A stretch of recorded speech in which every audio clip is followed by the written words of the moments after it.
I'm sorry, I didn't hear you. Could we try that again? With a little sincerity?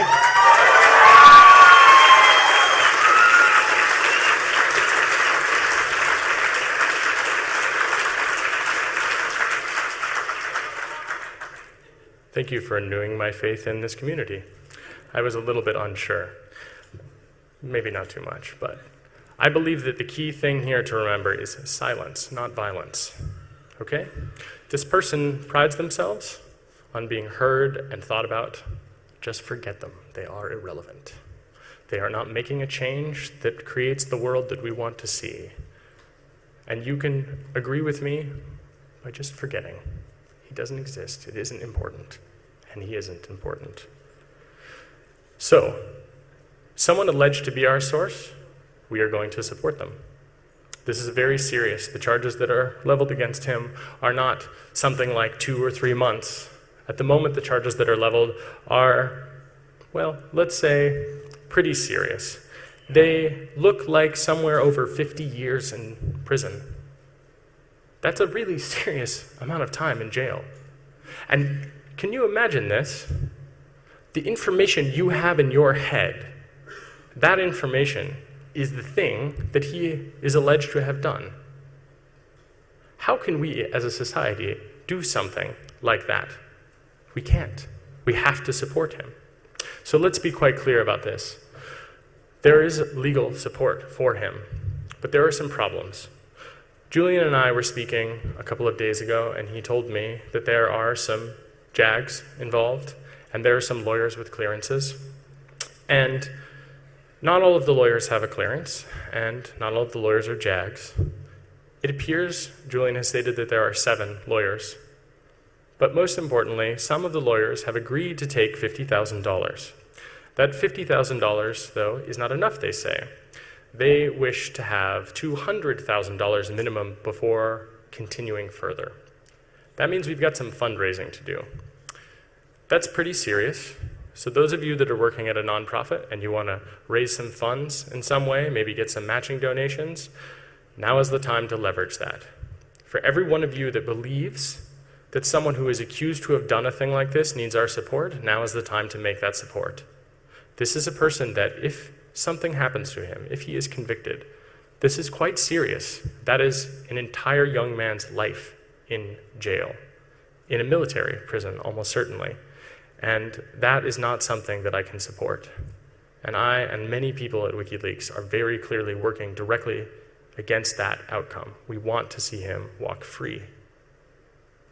And we can't do that without every one of you, literally, getting up and helping us. It is a necessity. There is a website, bradleymanning.org. Some of you know about this.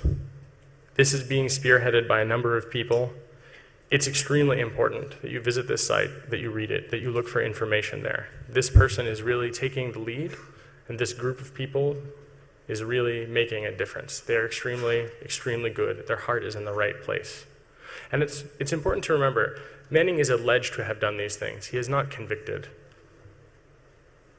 So, I want to go on to create a world, quite clearly, that doesn't have to have these types of concerns, where instead of the law being used to prosecute alleged sources, we are going to make some big changes. So there's a country called Iceland, which some of you are familiar with, which I previously have mentioned. And Iceland is pretty much the most fantastic country in the world when it comes to freedom of information. It's really quite amazing. It's the type of place where when you walk down the streets in Reykjavik, you can actually meet parliamentarians on the street without a security detail, and they'll talk to you, and they'll have coffee with you, and they'll even take you into the parliament if you'd like. That's some serious representative democracy in action.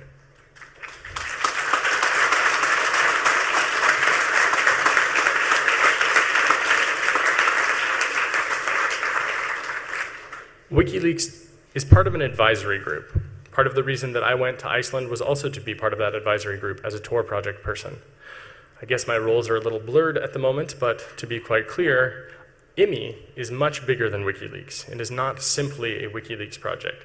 This is the people of Iceland saying, you know, a little transparency could have helped us during that banking crisis.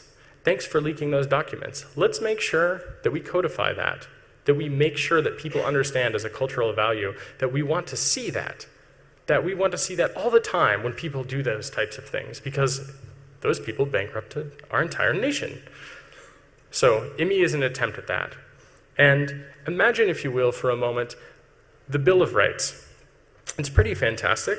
Well, it turns out that it's not quite good enough. And I say that as a pretty reasonable and loyal American, which is to say, Sweden has better press protection laws. Iceland will soon have better press protection laws. Belgium has better press protection laws. Lots of other places in the world have better human rights records.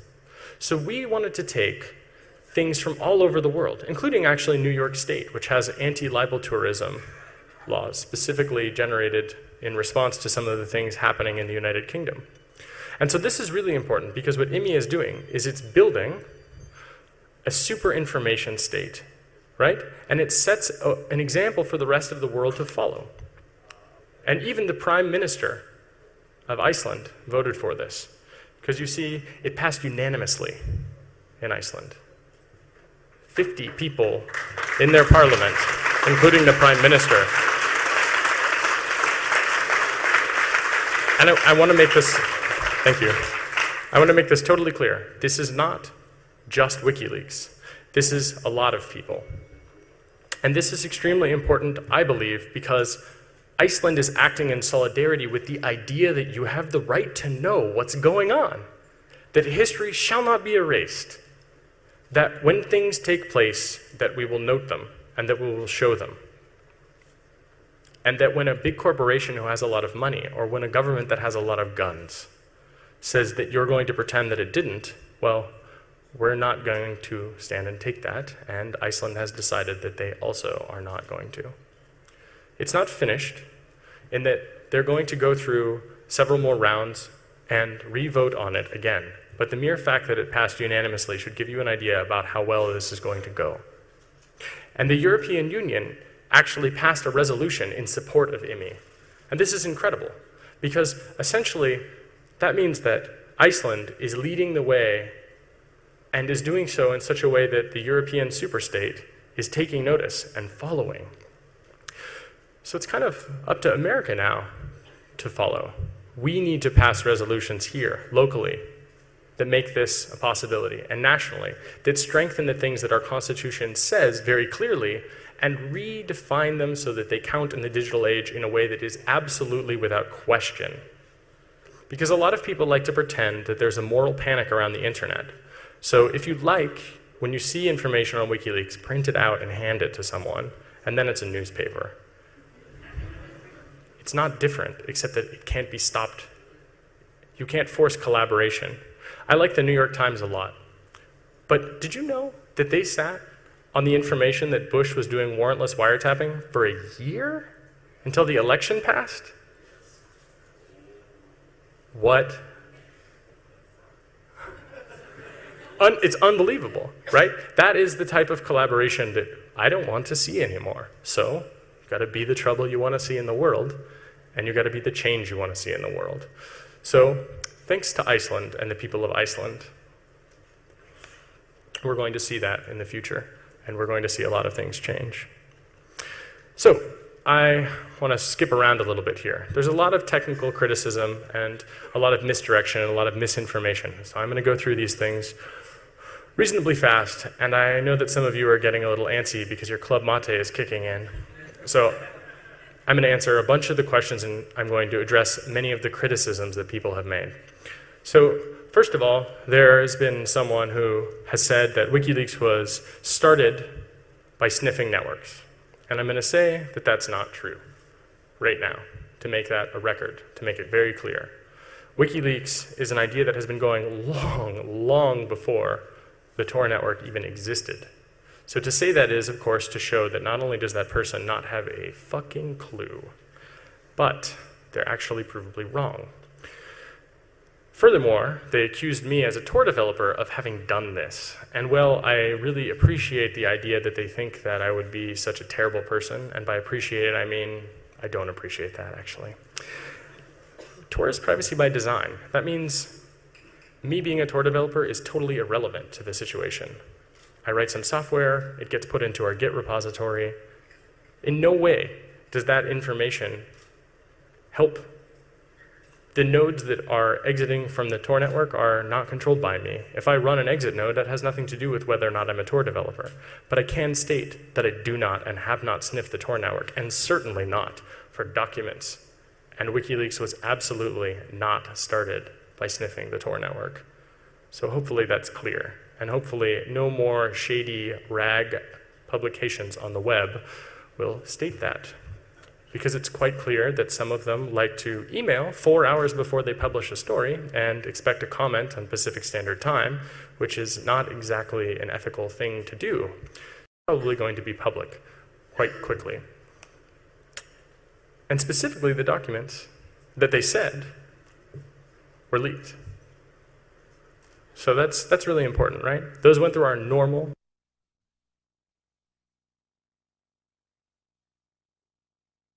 So that's really important, right? Those went through our normal submission process.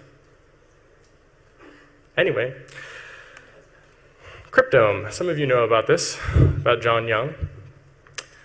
I think that John Young is probably a pretty good guy. I've never met him. I'd love to meet him someday. Oh, fantastic. Well, today's not the day for him. But it's really important to note he is doing something very good, but it is not the same as what WikiLeaks is doing. In fact, when he publishes information that is provably and clearly false, that's not really so good at information vetting. And I think that that's kind of a shame when that happens. So I'd just like to say that, with all due respect, he's incorrect. There's a pretty funny thing that's been on there recently, and I just like to address it as pure comedy gold. The WikiLeaks insider. Whoever you are, I imagine that you're either in the audience or watching it on the stream or watching this video later, it is incredibly amusing, fantastically wrong. The things that you're saying are incorrect. And just to show the rest of you guys, here's some tips for the insider. Just like so you can correct your insider writing, so we can have a continued morale boost.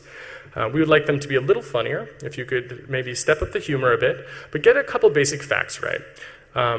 Julian, as someone who has spent many a night sleeping in a hotel room about 5 feet from Julian, I can tell you he does not live a life of luxury. Whoa, man, that guy in his socks. But there's an insider tip for you, right? He does not live a life of luxury in South Africa. In fact, as far as I know, and as far as Julian has told me, he's never actually been to South Africa. Now, I know Africa is a large continent, and it's not a country.